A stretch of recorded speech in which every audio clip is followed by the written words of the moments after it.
Hello, today's devotional can be found in the topical index under pleased, pleased, or pleasing, in reference to Jacob chapter 2, verse 7. Tenderness and chasteness of feelings are pleasing unto God.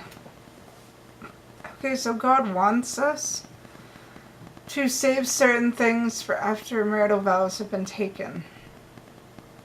He understands that people will have feelings for each other that will escalate to love. And he understands that people want to give in to their passions simply because they seek pleasure and they want to be able to physically express that pleasure. But he also wants people to understand that there's a proper time and place for those things so that people can come together in unity through physical love. And so people can really get to know one another on an intimate level that is only appropriate for the bonds of marriage. Of course, it's hard sometimes for people to bridle their passions and hold them back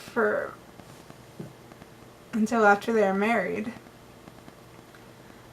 But to use those intimate moments improperly at improper times, simply for a moment of passion, waste the purpose. And honestly, moments of passion are just moments.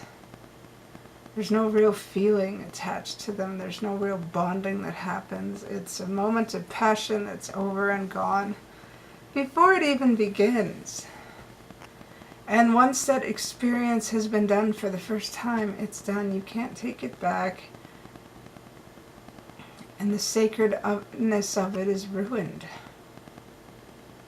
by you misusing your feelings, by misusing special things that God provided. Well, you've ruined a sacred moment. You've desecrated a sacred act that is meant to bring unity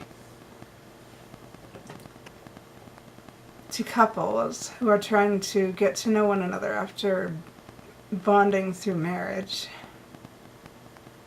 And you've ruined your own purity just for the sake of passions that you couldn't hold back.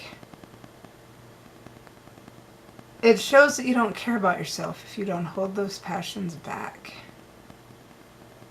until you make commitments of marriage. If you try and force somebody else into it, it shows you don't care about them and their desire to hold back those passions. I mean, not caring is apathy, and apathy is lack of feeling or a lack of emotion towards anyone else in their circumstances. And Satan wants us all to be apathetic so we can find joy in sin. But there is no joy in sin. There's only pain in sin. And there's only one way to get out of sin once it's happened, and that's the atonement. Life is so very short, but that's why we have to be responsible with it. And with that said, I love you all so very much, and I say these things humbly in the name of Jesus Christ. Amen.